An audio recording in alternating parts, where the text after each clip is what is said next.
In the Life is funded in part by the H. Van Ameringen Foundation, Arcus Foundation, the estate of Richard W. Weiland, the Ambrose Monell Foundation, Gill Foundation, and these funders, and by the annual support of In the Life members like you.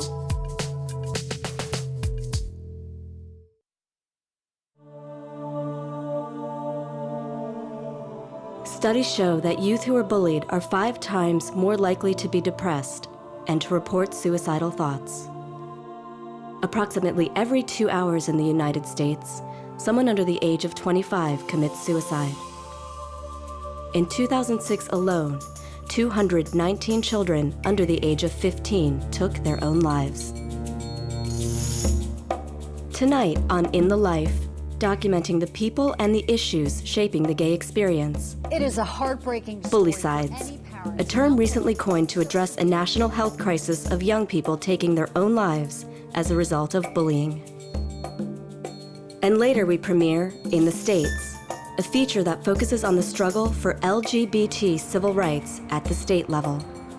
Our first installment takes us to Ohio, where a bill guaranteeing the right to live and work free from discrimination was passed by the State House and is up for consideration in the State Senate. We should support this bill.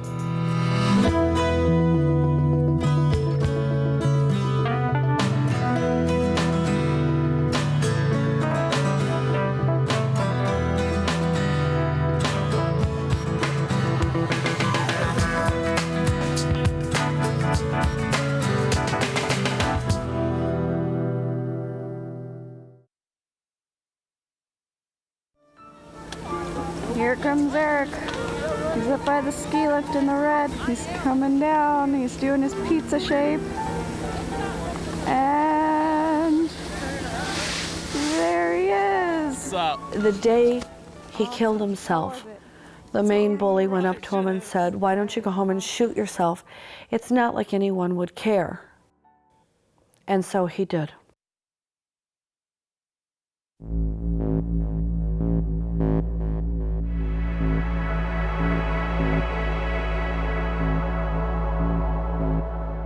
I was cooking dinner when my son, Carl Joseph Walker Hoover, went to his room where I imagined he'd be doing his homework or playing his video games. Instead, I found him hanging by an extension cord tied around his neck. He was 11 years old.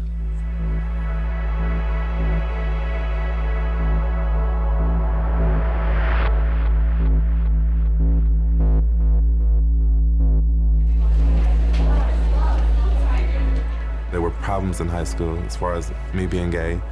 I was picked on. When I did try to act like I was in the closet, I was counted out, like singled out on everything, you know, that gay boy this and all this other kind of stuff. So I did drop out of school and I was like 16.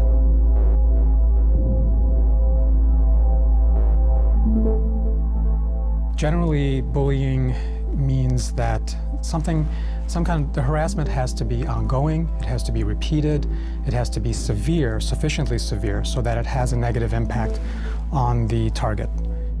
Go to homecoming with you? I don't think so. Get away from me, you homo. Bullying is different than conflict. Conflict is something that happens between peers on an equal level.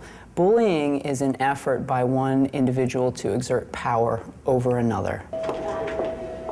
They called me fag. There was this R. Kelly song that was out, Trapped in the Closet, and that was a song that they would sing when I would walk into the classroom. I'm in the closet like, man, what the f is going on?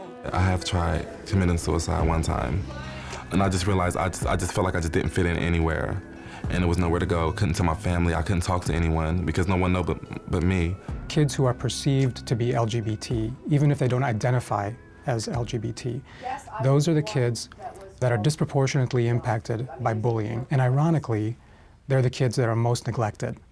Anti-gay bullying is extremely common, and more common than we'd like to admit. The term "that's so gay," the term you're a fag, you're a dyke, whatever.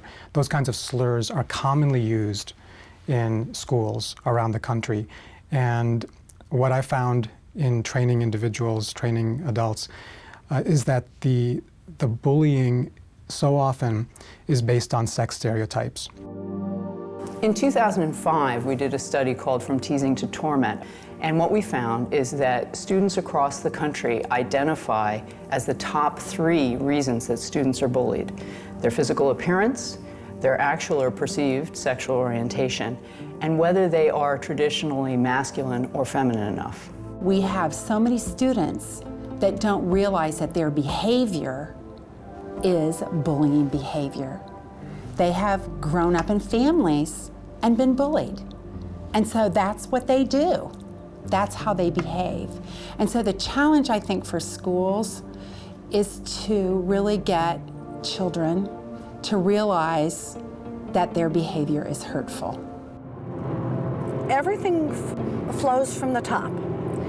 If you have an administration that does not believe that verbal taunting is bullying, then nothing will change. Nothing will change. He was a very, very big baby. Almost 9 pounds and 23 inches tall. Didn't have a baby, had a toddler. He was a very gentle soul. He was raised to believe that there was never a reason to raise your hand to another human being. They didn't call him Twiggy for nothing. Right. That was his nickname in the Yeah, and when he came home with that nickname, most of us know where Twiggy originated from. She was a very thin model. And I said, "Are you sure?" "Oh yeah, Mom. Yeah, I'm well aware, but it's because I look like a twig."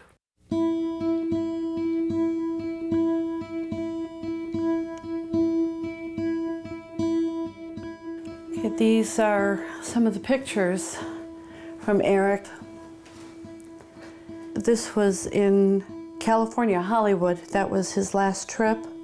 This was...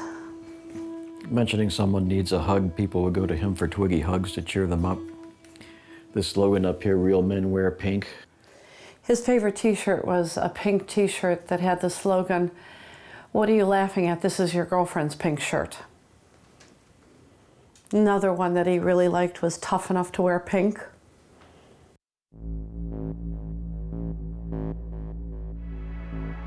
But he said nothing about the bullying except 6 days before the suicide itself. And it was on a Friday.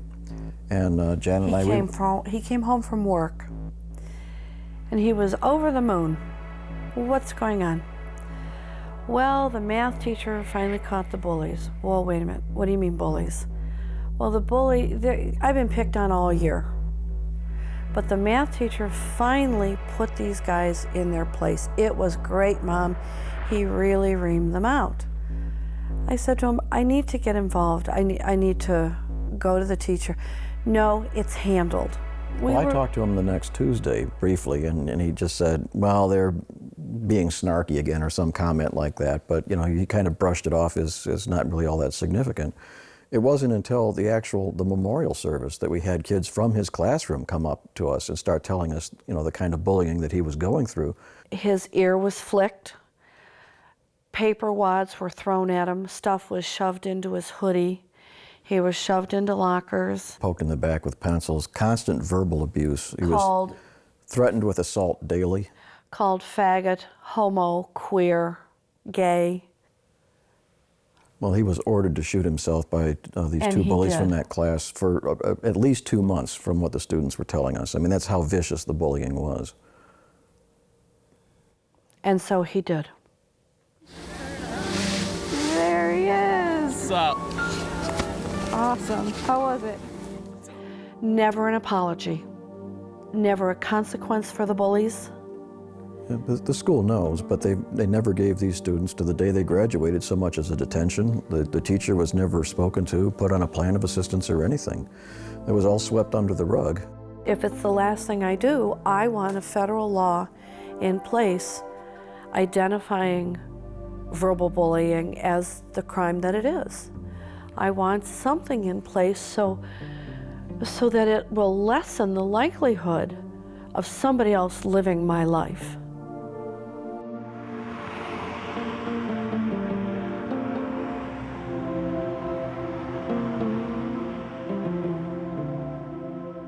I am myself a mother, and as any parent will tell you, one of the toughest things you ever have to do is leave your child at the schoolhouse door. When you think about it, every child in this country spends most of their life, most of their waking time in a school. And in that context, we as parents, we as communities, and we as a nation entrust schools with the care, development, and character of the young people who are there every single day. So we owe it to ourselves and to each other to make sure that they're doing their job well. A wide number of states have very general anti-bullying statutes. I think it's close to 30 states who have enacted such legislation, but only a handful of them have specifically delineated helping protect children who are being harassed or bullied on the basis of their sexual orientation or gender identity. More than 50 national groups involved with education, civil rights, and human rights are championing the Safe Schools Improvement Act, an act that would amend No Child Left Behind to require that all schools that receive federal funding have an enumerated anti-bullying policy in place at the school level. What we found is you have to name the problem in order to get people to take action. You need a laundry list in there that says race, religion, national origin, sexual orientation, gender identity. If you don't say it out loud, people will ignore it. It is a heartbreaking story for any parent. A young boy bullied so severely that he took his own life. Tonight, the boy's mother is hoping her story helps other families. Carl really just enjoyed life. He was very fun-loving. He was a practical joker. He loved church. He loved the Lord. He loved to play sports. And he was really carefree. He wanted to be the first African-American president. He was so excited when the president was elected. And when he had problems in school and he wasn't feeling very good about himself, you know, because his father wasn't really an active participant in his life, I would tell Carl, I said, look at President Obama. He had a single mom too, single parent, and now he's the president of the United States. Carl, you can do anything that you want if you put your mind to it. Well, he was very reluctant to, you know, talk to me about what was going on in school. But I knew that something, you know, wasn't quite right by the way he was acting. And he had said, you know, after much hesitation, he told me that the kids were calling him gay. He had an incident with a female student, and it was that she had called him gay, you act like a girl, and there was a fight. And they were both told that they would have to eat lunch together for the rest of the week, or they would face a 5-day suspension. And he was very, very concerned. There was after hours, so I couldn't contact anybody to find out. No one had called me. And, you know, I'm trying to make supper and get everybody else to do their homework. And, you know, it just wasn't a really good scene. Carl was very quiet. And then he went upstairs to his room.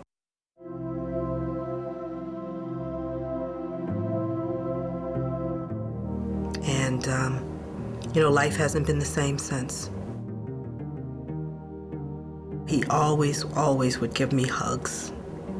And he always wanted me to do something for myself. One time he said, there was this sleigh bed that I've always wanted. I couldn't afford it. And he said, you can use the money out of my bank account to buy the bed. And I wouldn't do it.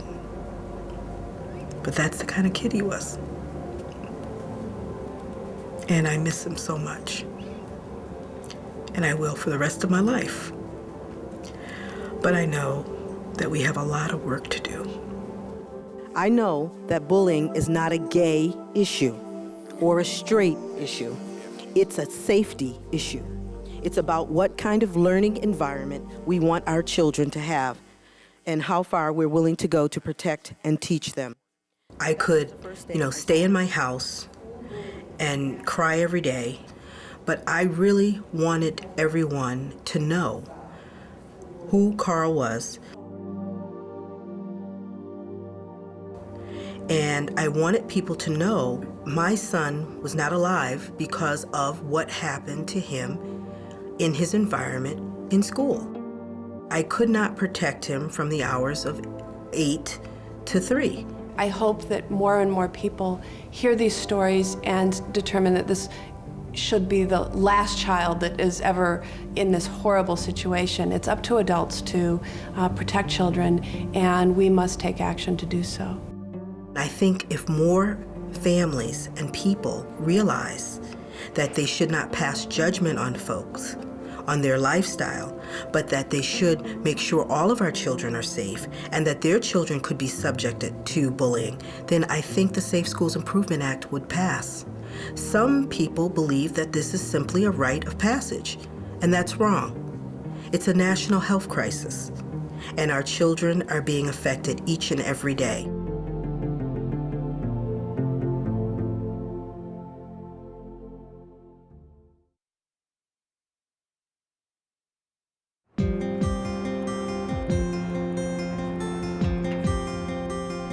Our state is pretty difficult sometimes. I think the hardest part is navigating life just in general.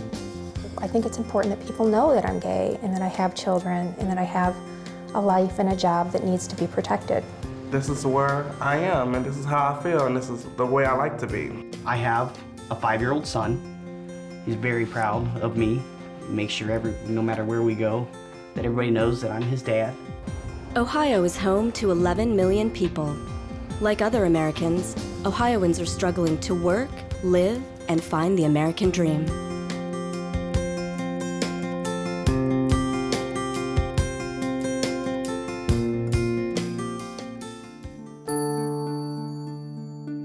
Our nation must defend the sanctity of marriage. I'm in Ward 62. It's a battleground within the battleground of Ohio. Ohio legislators not only banned same-sex marriages, but barred unmarried state employees from receiving benefits for domestic partners. The state of Ohio woke up and said, nuh-uh, not here. In 2004, Ohio voters passed a constitutional amendment banning same-sex marriage. 5 years ago, Ohio was listed 51st out of the states, including DC in the mix. The worst state for LGBT rights. Transgender people don't have the right to change their birth certificate. There's been battles over domestic partner registries. There was a piece of legislation introduced 5 years ago to ban adoption. We're starting at the very basic kind of stuff. You know, the discussion around gay marriage is sort of like, we'll talk about that once we have the right to work and once we have the right to live. You know, I've asked people that are common sense, sort of normal folks, do you think it's right to fire somebody solely on the basis of being gay or lesbian or transgendered? And most, decent people say, of course not. But they have no idea that in Ohio it's actually legal and you can get away with firing somebody solely on that basis. Equality Ohio, we refer to it as the phoenix rising out of the ashes of our marriage vote in 2004. There was a group of activists from across the state that came together and said, what are we doing in Ohio? What should we be doing in Ohio? It's a brand new organization, really, trying to organize an entire state and build relationships with legislators to begin that education about why is this important, how does this affect people, how does this make Ohio look to the rest of the country and the rest of the world?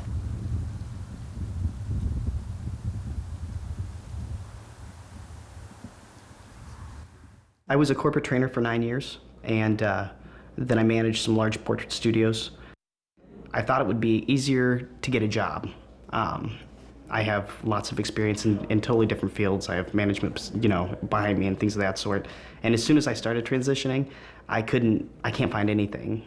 Ohio is only one of 3 states that will not correct a birth certificate for transgendered individuals, which makes it very difficult for people when it comes to employment, because they're supposed to show all this identification, and if their identification, say their driver's license says male, and their birth certificate says female, there's incongruency. My last job, I lost because of some complications with restroom usage. Now, normally in public, I'll just go into the men's restroom and have no problem. But unfortunately, when you get hired, at least in my state, you have to supply a birth certificate, which is not amended. So it does state female. So then they start delegating where you can and cannot go to the bathroom. They had made one in the basement of a building available for me. Unfortunately, it was inoperable. So I left the workplace to use the restroom off base or what have you, and when I came back, I had clocked in too late, so I got fired. And this is after they warned me not to use the men's bathroom. The discrimination that's going on in the state of Ohio against LGBT people and the lack of protection is so basic that people are living in poverty because of the discrimination, which I don't think most people have thought about. Most elected officials don't really think about until you bring it to their awareness. Bills for third consideration. In response to the lack of protections, legislation was introduced in the Ohio State House. We're talking about House Bill 176, which is the Gay Lesbian Non-Discrimination Act, and this bill covers employment, credit, and housing. Businesses know that discrimination is bad for business. We've tried to make the argument that why would you want to discriminate against anyone? Ohio, like many states, are having some tough economic times, and it also ranks #1 in the country of 18 to 40-year-olds leaving their state. So why would you want to put up "you're not welcome here" kind of sign to anyone? But conservatives opposed the bill on moral grounds. When you get down to the root of House Bill 176, it is about forcing acceptance of a lifestyle that many people disagree with. And shame on you for thinking you know better than other people in this state what their moral values should be. What really helped was having folks come before the legislature, even before we were allowed to have hearings this last session. There were lobby days that were organized by the advocates in the LGBT community, and to have people come in and talk to legislators to tell their individual stories. I think one of the best examples of that was Jimmy Beal. I taught high school. I taught government and law and psych and, classes that really prepared kids for the rigors that were associated with college. I had, in fact, just had my final evaluation, and I had just been offered a 3-year contract. 2 days later, was called in to the principal's office and told that despite just being offered a contract, I would be non-renewed for the next school year. I would be fired. And I can tell you today that I remember exactly how that felt then. I was absolutely stunned. She was fired just because there was a suspicion that she was a lesbian. And this was a woman who was highly regarded by her peers, by her students. And I knew that actually more and more personally because I was a Facebook friend of hers eventually, and I saw the comments from the students who she had had in the past who were now in college, who were writing things about how proud they were of her and what she had done and what she stood for. So those stories started to really make a difference, I think, in legislators' minds, and they got it. I rise today in support of House Bill 176. We should stop discriminating. We should support this bill. And I know that there are many people who may be disappointed by my support for this legislation. And I come at this not as a Republican. I come at it as an Ohioan, and really more than that, just as a plain human being. The House passed HB 176 by a vote of 56 to 39. Nays. The bill is hereby passed. The bill is now in the Ohio State Senate. Ohio's Governor Ted Strickland has pledged to sign the bill into law if it passes the Senate. It's not going to be easy getting House Bill 176 through the Senate. The Senate will come to order. It's going to take Ohioans really kind of saying, we're going to do the letter writing, we're going to do the contacting, we're going to, get businesses talking to the senators, that we're going to actually do this kind of grassroots work that really needs to be done. We have to get more people out there to talk to their senators. It's the meeting the person that really makes the difference in whether bills get passed or not. Are you ready to move to Canada? Why are we still here? When are we moving to Canada? I mean, the kids have their roots here, their friends are here, their school's here, and they don't want to leave, and they shouldn't have to. So instead of leaving, we become part of the solution. Ohio is our home. I love Ohio and I really love Cleveland. We believe that we will make this change. We're just like everybody else with regard to employment, public accommodation, housing. We need the same securities as everybody else does. I want to be there when the whole state flips. When we see all of our rights, I want to be a part of that. I want to see that happen. Thank you for watching In the Life. To learn more about the issues in tonight's stories and how you can get involved, visit our website at inthelifetv.org. You can also watch extended interviews, sign up for monthly air date alerts, and download past episodes 24/7. There's a generation of us who said to the next generation, it's okay to come out. And then kids started coming out, and they came out younger and younger and younger. And they're not always safe, and they're not always welcome. This is our family, and if nobody else is going to look out for them, then we have an obligation to look out for them. In the Life is funded in part by the H. Van Ameringen Foundation, Arcus Foundation, the estate of Richard W. Weiland, the Ambrose Monell Foundation, Gill Foundation, and these funders, and by the annual support of In the Life members like you.